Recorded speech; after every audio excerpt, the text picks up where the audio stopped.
নিজেকে আদালতের সামনে উপস্থাপন করেছেন। সার্বিক বিবেচনায় আদালত তাকে 5 বছরের কারাদণ্ড প্রদান করেছে। আমরা মনে করি শহীদদের প্রতি, দেশের প্রতি, এদেশের মানুষের প্রতি, গণতন্ত্রের প্রতি, সংবিধানের প্রতি, আইনের শাসনের প্রতি এবং আগামী প্রজন্মের প্রতি দায়বদ্ধতা পরিশোধের স্বার্থে এ রায় একটি যুগান্তকারী রায়। এই রায় প্রশান্তি আনবে, এ রায় ভবিষ্যতের জন্য একটি বার্তা, এ রায় বাংলাদেশের ন্যায় বিচার এবং আইনের শাসনের জন্য একটি মাইল ফলক হয়ে থাকবে। এটা আমাদের কথা। সবাইকে ধন্যবাদ। কোন অভিযোগে কি সাজা হয়েছে যদি একটু বলতেন? যে অভিযোগগুলো সাজা হয়েছে আপনারা শুনেছেন, দীর্ঘ আলোচনা হয়েছে। ওনার 5টা অভিযোগকে 3টা কাউন্টে এনে ওনারা সাজা দিয়েছেন। শেখ হাসিনাকে একটা কাউন্টে সুপিরিয়র কমান্ড রেসপন্সিবিলিটিতে যাবজ্জীবন জেল আনটিল ন্যাচারাল ডেথ দিয়েছেন, আর ডাইরেক্টলি যেটা নির্দেশনা দিয়েছেন সেখানে তাকে ডেথ পেনাল্টি দিয়েছেন। আইনের বিধান মতে যেদিন থেকে গ্রেপ্তার হবেন সেদিন থেকে সাজা কার্যকর হবে।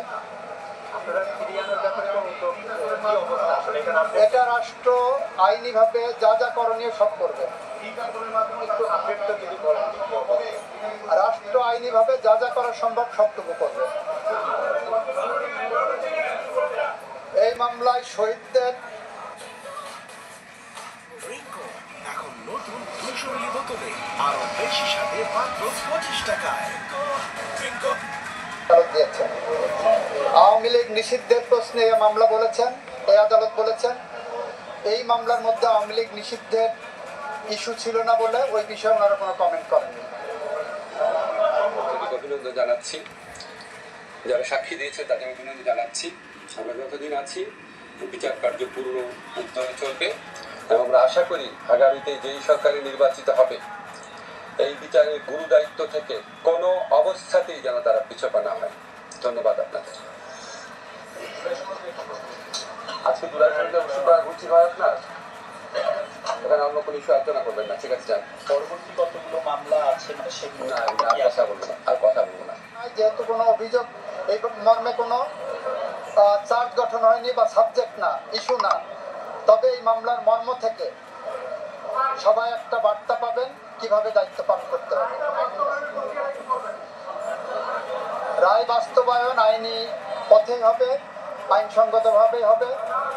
বেআইনি বা আইনসঙ্গত নয় এরকম কোনো পথ সরকার অবলম্বন করবে না। পলাতক থাকা অবস্থায় আপিল করার সুযোগ বাংলাদেশে না বিশ্বের কোনো দেশে আছে বলে আমার জানা নাই। শেখ হাসিনা তো ভারতের বসে গণমাধ্যমের কথা বলে যাচ্ছেন। এই রায়ের পর তিনি যেহেতু আইনের দৃষ্টিতে এখন একজন মৃত্যুদণ্ডপ্রাপ্ত আসামি, সেক্ষেত্রে বাংলাদেশ থেকে কোনো পদক্ষেপ নেওয়া হবে কিনা তাই ধরনের ইন্টারভিউ প্রচারের বিষয়? বাংলাদেশ সরকার আইনসঙ্গতভাবে যত রকম পদক্ষেপ আছে সবগুলো নেবে বলে আমরা মনে করি।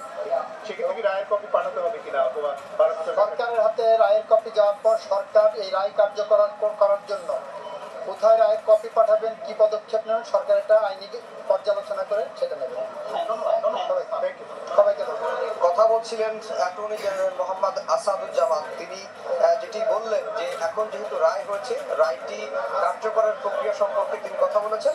তিনি বলেছেন যে রায়টি যখন সরকারের কাছে আসবে বা সরকারের সংশ্লিষ্ট দপ্তরের ট্রাইব্যুনাল থেকে পাঠানো হবে তখন থেকেই রায় কার্যকর হবে। আর আসামিরা যদি আপিল করার সুযোগ তখনই পাবে যখন আসামিরা যারা পলাতক রয়েছেন তারা যদি আদালতের সামনে আসেন, তাহলেই কেবল আসামিরা আপিল করার সুযোগ পাবে। আর চৌধুরী আব্দুল রহমানের যেহেতু সাজা হয়েছে 5 বছরের, তিনি এই সাজার বিরুদ্ধে আপিল করার সুযোগ পাবেন কি পাবেন না সে বিষয়টি আমরা এখনো স্পষ্ট হতে পারিনি। আর যদি বলে রাখি একটু পূর্ণাঙ্গ রায়টা যদি একটু আমি বলি, যে এই জুলাই আগস্টের হত্যাযজ্ঞের মামলায় শেখ হাসিনাকে সর্বোচ্চ সাজা মৃত্যুদণ্ড দিয়েছেন আন্তর্জাতিক অপরাধ ট্রাইব্যুনাল। মূলত একটি অভিযোগে তাকে আমৃত্যু কারাদণ্ড দেওয়া হয়েছে, 2টি অভিযোগে তাকে মৃত্যুদণ্ড দেওয়া হয়েছে। আর আসাদুজ্জামান খান কামালকে 4টি অভিযোগে মৃত্যুদণ্ড মৃত্যুদণ্ড দেওয়া হয়েছে। চৌধুরী আব্দুল্লাহ মামুনকে 5 বছরের সাজা দেওয়া হয়েছে এবং শেখ হাসিনা এবং কামালের দেশে থাকা সকল সম্পত্তি বাজেয়াপ্তের নির্দেশ দেওয়া হয়েছে